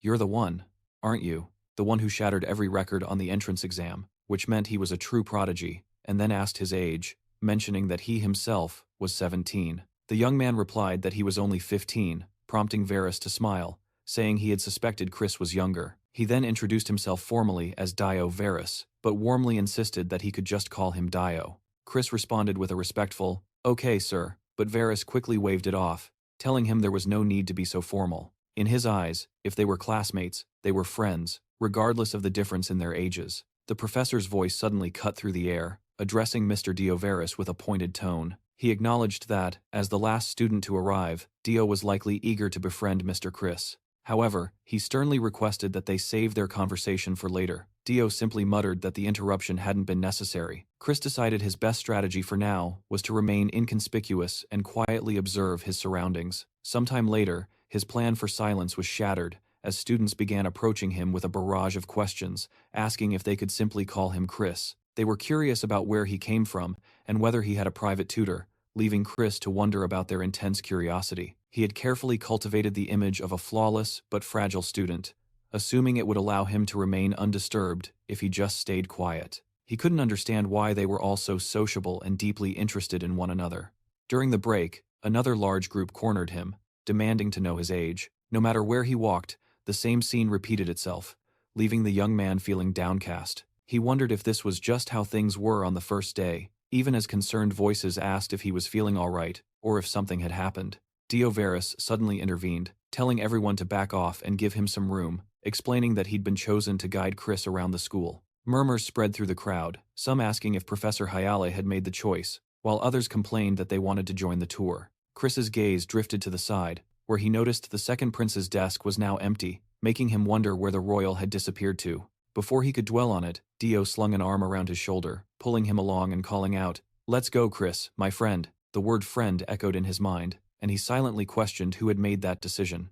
A moment later, Dio began the tour, commenting on the academy's impressive size. Varys admits the campus is a labyrinth, but he's confident Rude will learn his way around in no time. He says it shouldn't be a problem for someone so capable, and tentatively asks if it's alright to call him Rude. Our protagonist simply tells him to do as he wishes, prompting Varys to confess how utterly terrified he was when he first arrived. He explains that Rude must surely understand the monumental challenge of entering the academy without a noble background. After finally being accepted, Varys thought the worst of his struggles were behind him. He envisioned a peaceful new life, but that dream shattered when the exam results were posted, and he found himself in last place. Varys looks at Rude with genuine admiration, calling him amazing for being the first student to ever perfectly ace the exam. He laments that they are polar opposites, but our protagonist humbly insists that he was just fortunate. Rude then adds that he doesn't think Varys is someone to be underestimated in the slightest. After all, among a sea of brilliant applicants, he alone managed to pull off the unique feat of coming in dead last. He calls it an incredible achievement that not just anyone can do, leaving Varys completely dumbfounded. Varys stammers, asking how Rude can say such a thing with a straight face and questioning if he's being mocked. He's just making fun of him for his failure, right? But our protagonist calmly assures him that he is being completely serious. A short time later, Varys gestures to their surroundings, remarking that this is the place he will undoubtedly frequent the most. They stand before the main library of Helios, and Rude can only stare in wonder at its immense size. Varys grins, boasting that the resources inside are unbelievable, before pointing out a peculiar feature. Rude asks if he's referring to the monospheres, and Varys confirms with an enthusiastic nod. He explains that each sphere is imbued with an isolation spell. Once you take a seat, all external sounds are automatically silenced. This design allows for absolute focus on one's reading, which is precisely why they can converse so freely at this very moment. Varys asks if it isn't an incredible invention, while Rude can only think that the maintenance costs must be equally incredible. Dio explains that the library has 4 floors in total, but for the time being, they are restricted to accessing only the first. The protagonist questions this, and Varys explains it's simply one of the many disadvantages of being in Eden, the lowest class. Their conversation is cut short when 3 figures on the upper floor call down to Dio, mocking him as a blue-haired failure. They then ask if he's in Professor Hyles's class, to which Varys affirms that he is. That's correct.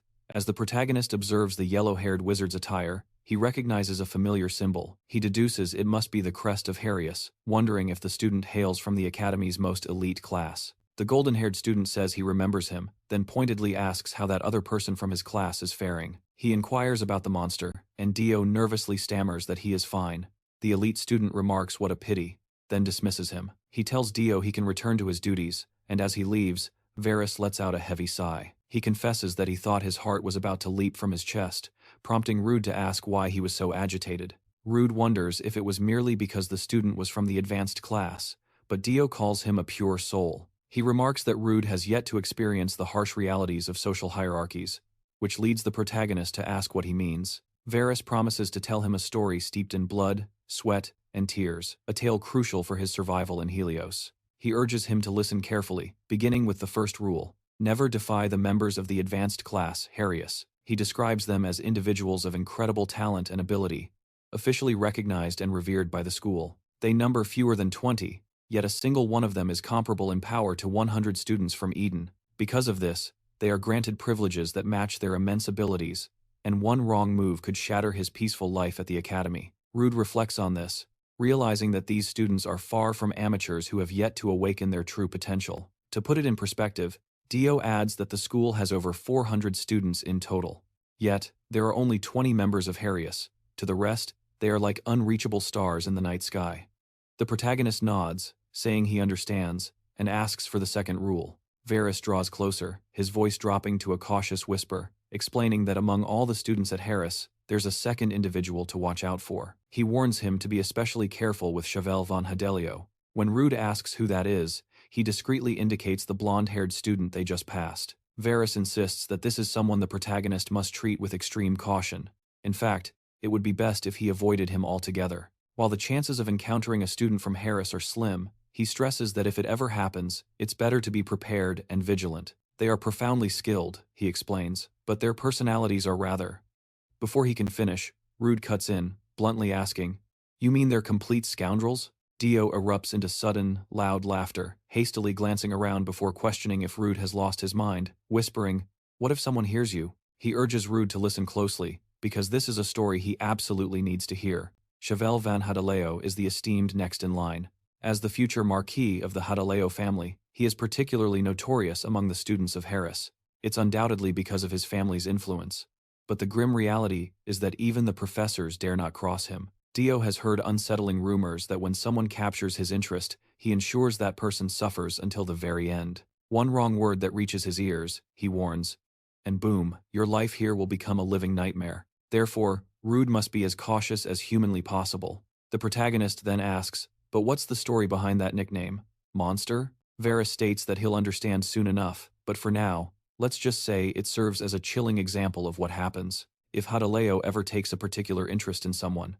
The protagonist presses, asking if he can explain more. However, he is cut short as Dio grabs his arm, pulling him away and declaring, "That's enough of this grim talk. There are still so many other places they need to see before the day is over." For the rest of the day, Varys guides Rude through the vast and varied sections of the school, their tour continuing until dusk. After seeing every corner of the sprawling campus, Rude finds himself waiting in the reception area of Helios Academy. He lets out a weary sigh, thinking to himself that the day had felt less like a simple school tour and more like a grueling expedition. He wonders if he was really destined to walk the entire day on his very first day, a thought that weighs heavily on his tired mind. That young man has already been here for a month, yet he seems to know quite a lot. If only he dedicated the same effort to his studies as he does to his leisurely strolls. Perhaps then he wouldn't be languishing at the bottom of the class. Just then, the receptionist appeared before him. She offered a sincere apology, asking if he had been waiting too long, to which our protagonist simply replied that he had not. She then inquired, "You are Mr. Rude, Chrissy, I presume?" And he confirmed her assumption with a nod. The receptionist assured him that his luggage had arrived safely and on schedule. As for his accommodations, he would be assigned a temporary room until a suitable roommate could be found for him. This prompted Rude to ask if the arrangements hadn't already been finalized. "Unfortunately, no," she replied with a sigh. With the sole exception of students in the advanced class, all rooms are required to be shared by 2 people. At present, no one in your class has an open space. Therefore, we must make some adjustments. The matter should be resolved within a few days, she assured him. So, there's no need for you to worry. But Rude, recalling the information provided by the Duchess, had another idea. He countered, stating that there was indeed an available space, and questioned why it wasn't being offered. The receptionist, taken aback by his confidence, stammered, "I'm sorry, what did you just say?" The protagonist calmly repeated the name, Ludus D. Nartian. "I heard he is currently occupying a room by himself. Is that not correct?" Sometime later, standing before the very door in question, Rude stared at the key in his hand, recalling the receptionist's hesitant words as she handed it over. "Since you insisted, here it is. But if you have a change of heart, please come and speak with me immediately." It had been a struggle to persuade her, Rude mused. Now, it was time to enter and finally meet the primary subject of his mission. He raised his hand and knocked, but the silence from within was absolute. Could he be out? He wondered. Turning the key and pushing the door open, he was immediately struck by the sheer scale of the room. "This is far too large for just 2 people, he thought. "It's utterly excessive." Drawing closer, he noticed a still form on the bed. Who would possibly be asleep at this hour? With a swift motion, our protagonist pulled back the heavy blanket, and there lay Ludus. He watched the boy's peaceful slumber, wondering if he could ever experience such tranquility in this place. A fleeting sense of relief crossed his mind, but he dismissed it, deciding it was better to focus on unpacking his bag. A short while later, Ludus's eyes fluttered open, a wave of surprise washing over him as he saw the intruder in his room. Rude sensed the movement and turned, but Ludus had already shut his eyes, masterfully feigning sleep once more. Our protagonist stood there in the quiet, simply observing him, until later that evening out in the darkened hallway. An assistant overheard a hushed voice, insisting that he couldn't be called that name any longer, citing his own complex reasons. The voice acknowledged that it would take time to elude the ever-watchful eyes of the tower. Of course, the contract would be honored, he promised, if only he were granted a little more time. Just then, the assistant spotted a shadow. Startled, the assistant broke into a run, flinging open a door and calling out for Professor Haile. He frantically asked what was happening, but Haile calmly inquired what he meant, to which the assistant stammered that he thought he saw a shadow. He was certain of it, a dark form lurking right beside the professor. Then, his gaze shifted upward, and he saw something that made him gasp. He was struck with surprise, but the shadow lunged toward him with terrifying speed, as Haile let out a weary sigh. With cold resolve, the professor murmured that the contract would be fulfilled, no matter the cost. The following morning, Rude woke up, realizing he had overslept. Just as he suspected, the other bed was empty. He had no idea when Ludus's had slipped away. Despite his best efforts to engage him in conversation, Ludus's had only maintained the pretense of being asleep. He began to question his decision, wondering if he should have waited longer before accepting him as a roommate. It was clear that Ludus's was far more cautious than he had initially anticipated, and it seemed everyone in this place was an early riser. Peering out the window, our protagonist saw a crowd of students whispering, and in a chilling moment, all their eyes turned toward his room. A wave of confusion washed over Rude as the whispers grew louder, people asking if the rumors were true about the student from Professor Haile's class. They said the one who had effortlessly aced the exam was now sharing quarters with that creature. Whispers began to circulate, some questioning if he was some kind of hero, while others dismissed it as nonsense. They claimed he had chosen that room entirely of his own volition. Aiden wondered why such a trivial matter was sparking so much gossip. He was merely sharing a room, yet he sensed the situation was spiraling into something far worse than he had ever imagined. It was clear that going unnoticed was no longer an option. Resigned, Aiden decided he might as well use this unwanted attention to his advantage. He would resolve the matter quickly and decisively. But then, his eyes caught a disturbance below. Aiden watched from above as a group of students dragged Lucas along, their voices harsh. "I already told you, it's this way." They shoved him, demanding he move faster, while others sneered. "What are you looking at? Is the monster too scared to lift his head?" The onlookers shifted uncomfortably, murmuring about whether they should summon a professor to intervene. But a young man quickly silenced his friend, whispering urgently, "Stay quiet. You have no idea what will happen if we get involved." He added that this wasn't the first time such an incident had occurred, and that it was far wiser to simply look the other way. "What's the worst that could happen?" he reasoned feebly. From a distance, Aiden observed the unfolding drama in cold silence. The students gave Lucas a hard shove, their voices dripping with contempt. "When are you finally going to understand?" One of them spat. "I thought we made it perfectly clear. A monster like you doesn't deserve to set foot in the main square." They reminded him that he had been warned to stay hidden, to scurry through the shadows like the vermin they believed him to be. "And yet," the bully continued, "you insist on ruining our day by showing your repulsive face. What's wrong? Got nothing to say for yourself?" The group's leader flashed a derisive smile. "What good is being born into a prestigious family?" he mused aloud. "If you're nothing but a monster? It's obvious the Arden Duchy couldn't care less about you." They'd heard rumors that his own older brother, the one being groomed to inherit the family title and fortune, went around telling everyone that he was an only child. "Doesn't that just prove you've been completely and utterly abandoned?" "You're just pitiful," another chimed in.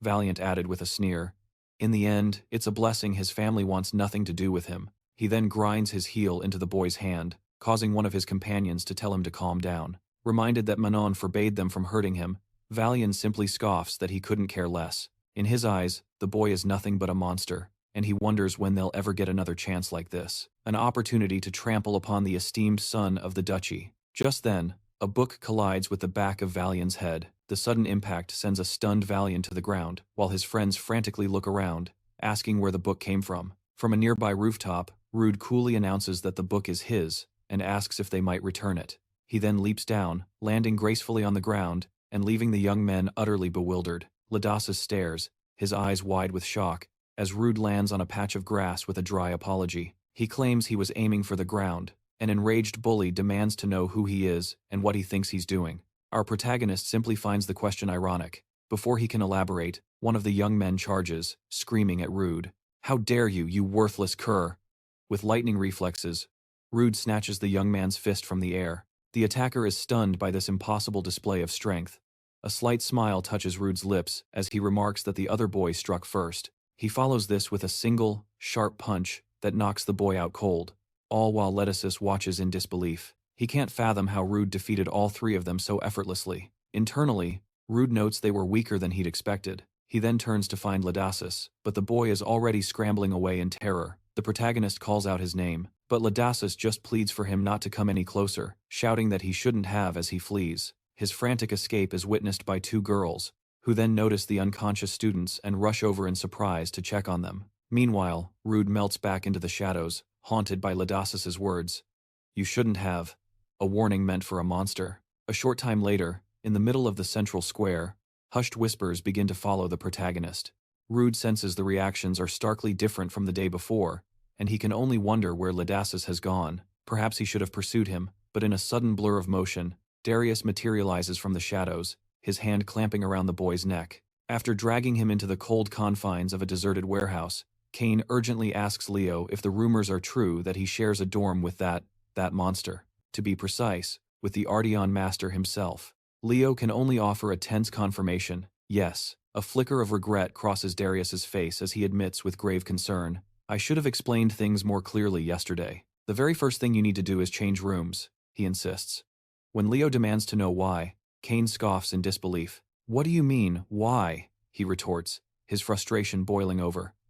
"This is to guarantee that Clara can have a peaceful life at this academy. You don't seem to comprehend the danger you're in," he warns, his tone turning ice cold. "So, you had better listen very carefully. Leaning closer, he asks if Leo recalls his earlier warning that if he gets marked, his entire life will descend into a living hell. The monster that Celia warned him about yesterday, he reveals with chilling finality, is none other than the Ardeon Master.